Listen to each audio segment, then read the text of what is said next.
boy. Wow, this thing is so big it can't even fit the frame. Oh yeah, here we go. We're finally taking a look at some actually good PCs, sort of, not really. This is an HP Compact Elite 8000 whatever, and it's got a Core2 Duo into it, which is very bleeding edge compared to like all the other shit I've been reviewing lately. But the main question is, how usable will it be in 2025? So yeah, we're just gonna crack this thing open real quick and take a closer look on the inside. Ooh. Oh, goody. What do we have here? We've got okay, so I can explain. So I bought this PC back in like August or whatever. My main goal for this machine specifically is that I wanted a machine that was like the ThinkPad, the single core thing, except actually kind of functional. The main reason being is that I wanted a Linux machine that I could fuck around with and all that jazz. And like, you know, test other things. Stuff that the ThinkPad wouldn't normally be able to do by itself, right? So this... this right here, this Thermaltake power supply that's just hanging on one zip tie right here. The reason why I got this was because I wanted to like get a little bit of headroom for potential future upgrades. The original power supply, or at least so I thought, handled this little GPU thing perfectly fine. This did not come in with the original PC, by the way. This was something I added. The same thing with this. The actual specifications of this machine is that it has a Core2 Duo E8500. It has a Radeon HD 8490. It's been so long since I've tinkered around with it, I actually forgot. And it also has a WD Blue 255. So when it comes to actual computing stuff, I think this is the absolute bare minimum today, let alone in like 2025. So we're gonna find out what it can do. All right, you're gonna have to excuse me for filming my very filthy carpet floor for a second. And I just want to explain the setup real quick. Number one, CD. And number two, I have this keyboard right here. And the main reason why, and I'll show you in a second, when I installed the new the PSU, it doesn't actually detect the fan, like the fan that came from the OEM PSU, and the motherboard doesn't detect that. So what that means is that, like, when you first start it up, there will be like a little boot screen. It's just like, oh, we don't actually detect the power supply fan. You know, it might be dangerous, even though there already is. In fact, there's probably a better one. Beyond that, I just want to explain why this is here, so I have like another keyboard, or I actually have 3 keyboards, all of the keyboards. And lastly, I actually ended up going for Windows because beyond this thing, my actual rig that I use to edit videos, this is the only other computer that can run Windows tolerably. So yeah, we're just gonna have some fun, see what happens. And just like I said right there, we have 515, power supply fan not detected. You know what? We don't have to worry about that. Boot menu, and then F1. Yeah, that SSD works wonders though. This thing is like way faster because of the SSD. Oh yeah, baby. We've made it. Kind of. Not really. Actually, real quick, okay. Alright, well Discord's not updating, which is nice. This is probably more of a problem with the Wi-Fi card that I put in here. And by the Wi-Fi card, I mean like the little USB dongle that I put in, where it's just like, it would just stop updating altogether. And that's just been a problem with this thing. I don't know if it's the problem with any other machine. It is at this constant state of max usage. So, I mean, to give it credit though, it's not stuttering like crazy. So I just figured out why it was pegged to like 92%. It's because Steam is doing an update. Okay, so that is in fact normal. A few moments later. So yeah, we're just gonna go ahead and go into Reddit. This is usually the baseline test that I go for. How fast can we get into Reddit?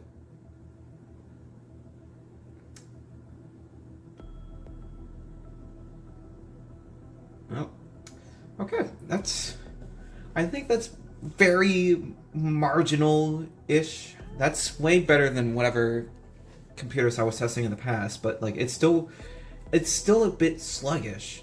So like I said earlier, I said that this system has 4 gigs of RAM, which is not a lot to work with, especially on a Windows system. So of course it's going to be a lot more sluggish, but I mean it can do it though. Like, look at this. Let's try something different. Let's try PC per picker real quick. See how fast that loads.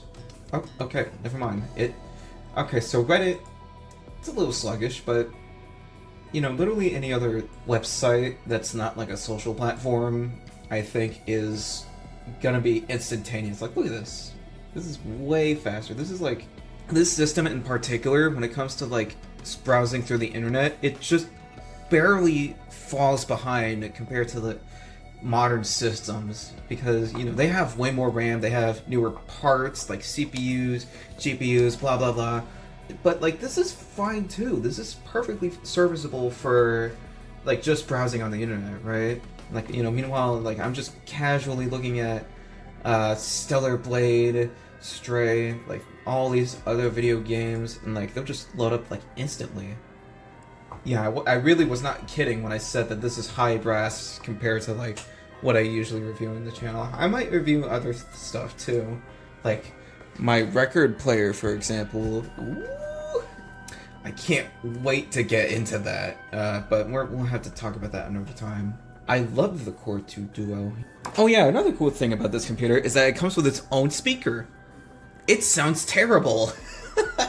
What is this on? This is on 480p. Let's push it to 1080. See if I can do it. Yeah.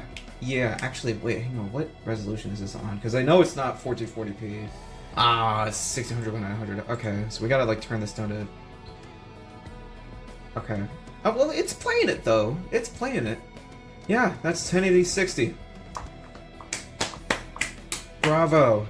Bravo, that is way better than any of the other machines that I have. Excluding my main PC, the one I... like, other than that, this is like the bare minimum, or not even the bare minimum, that's more like 720p. Peggle 2! I want to start off with Gary mods first, as a baseline, so that way we can get to other games that, number one, see how they would perform on this machine, particularly newer games or indie games or games that I would actually play on my main PC regardless of like whether or not if they're taking up a lot of resources. 1600 by 900 native. Okay. In high settings. Ooh. Oh, it's not even it's not even fully. Okay, alright.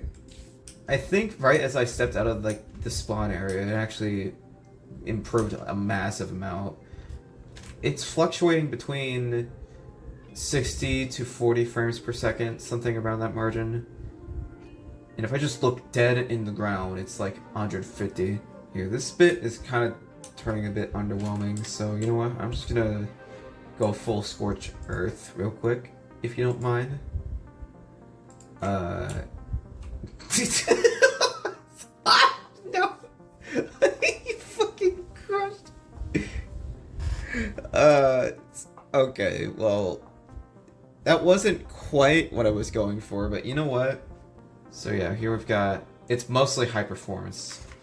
In other words, it's doing its best to, it's doing its best. Meters this way. Oh god, okay. Well, I was about to say, it's like surprisingly playable, but not really. Okay, so this really is not playable. This is like, here, let's see. Which... Oh, what the hell? Am I in first person mode? Oh, okay. Oh no. Oh god, what is happening? What?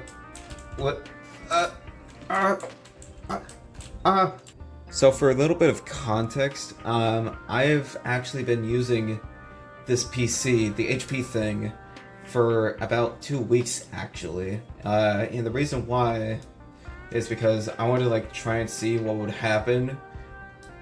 Like it was like this what was it, like a social experiment where I would use this thing for like a week or two, and my like the whole time my main PC was turned off. I would never use it, but like during like the last few weeks I was actually gonna touch this thing. This is the game that I was playing for the most part. Oh god, okay, and yeah, this game works wonderfully. This is like one of the best games for a system like this. All you really need to run a game like Celeste is 2 cores, a little bit of RAM, and, you know, basically anything that's like from 2007. I think anything from 2007 is like the bare minimum to get this game to run, because like anything else is basically golden. Oh yes, alright. Some PS1 emulation, now that's a good starting point. Oh yeah, we're getting into it. And unfortunate bit is that the joystick technically does not work, because this is one of those really old PlayStation games that use the D-pad, like, instead of, because they didn't have joysticks back then. All they had was that dinky little D-pad that they had back then, and it was really bad. Let me get the 1 kill. Oh, I'm doing a flip into these guys. Oh.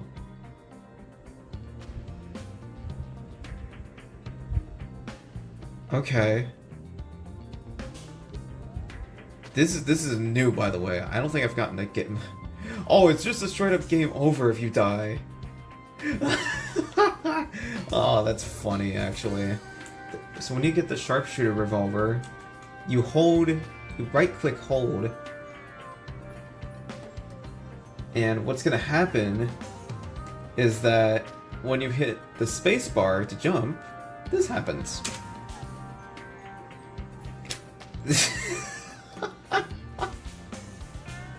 Oh yeah, now we're really talking some serious business. Risk of Rain 2.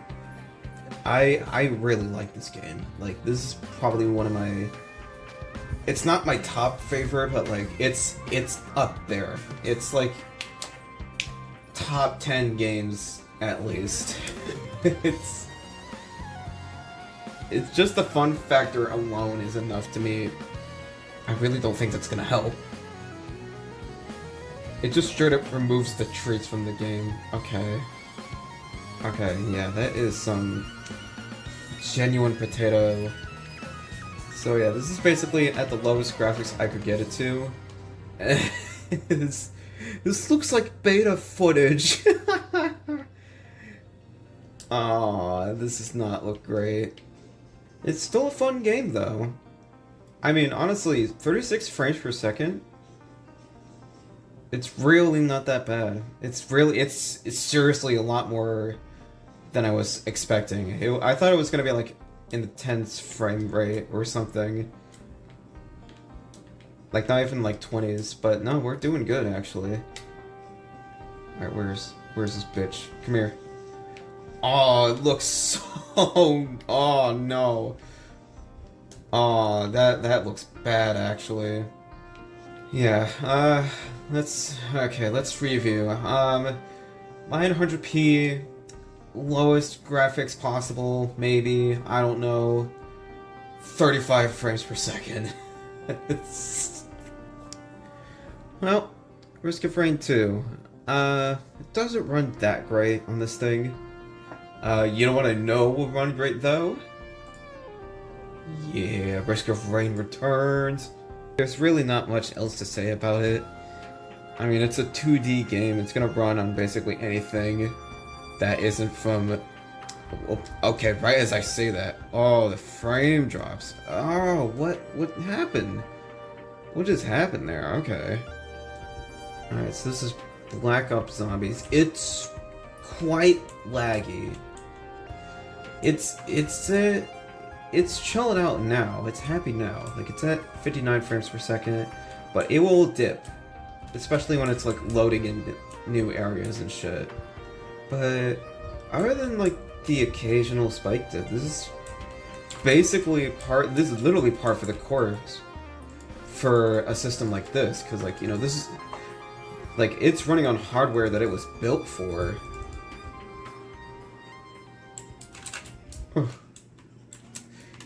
I was about to say, like, how did I survive that double hit?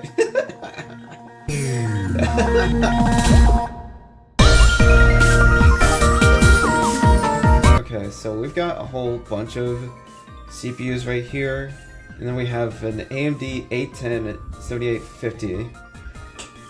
This is one of the worst CPUs out of this entire reference sheet, and we're gonna see how it compares. So here we've got a reference, so we're gonna bench this thing, see what happens. Okay, so it falls short on the multi-thread processing, which is kind of to be expected, but wait. Oh, is it over? It's over! Oh! Oh!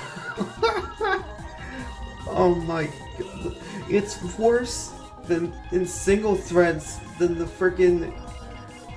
Oh my god. Oh, AMD, you really saved yourself with Ryzen, but like, god, it never cooks something this atrocious ever again. Okay, if you're wondering why the lighting looks very different, it's because my camera died and I had to like take a rest, so that's why it looks way different. But anyways, we've got Blender up, and here we're just gonna do a quick few benchmarks. So what we're gonna do is we're gonna switch to cycles real quick.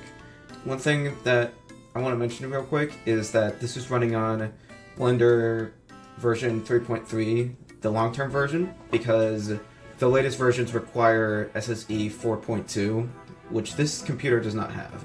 In fact, I don't think anything beyond that has that feature, so we're just gonna go ahead and hit render real quick. This is at 512 samples this time. Oh, we've got Friend. We've got Friend. She wants the pizza. Let's see, 2 minutes and 35 seconds. For what is this? One isosphere? The low poly isosphere at that. That's terrible, actually. This is definitely a case against the Core2 Duo, where it's like, okay, this is absolutely obsolete. We can't just use this anymore.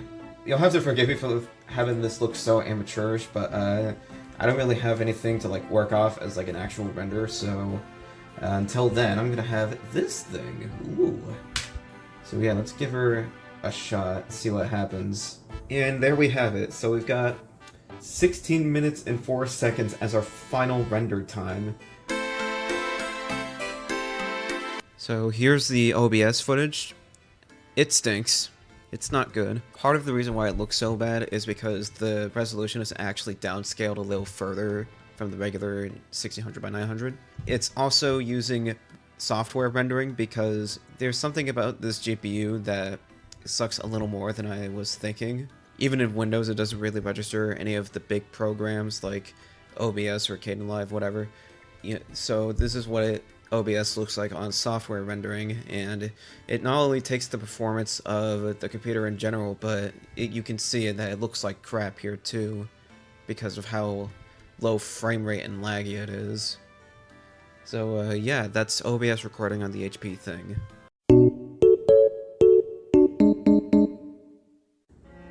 Alright, well that's everything I think I can do with this machine, for now at least. You can, in fact, sort of use these machines in like 2025. Not great. You know, again, there's still kind of a silver lining for this thing. It still has a upgrade path.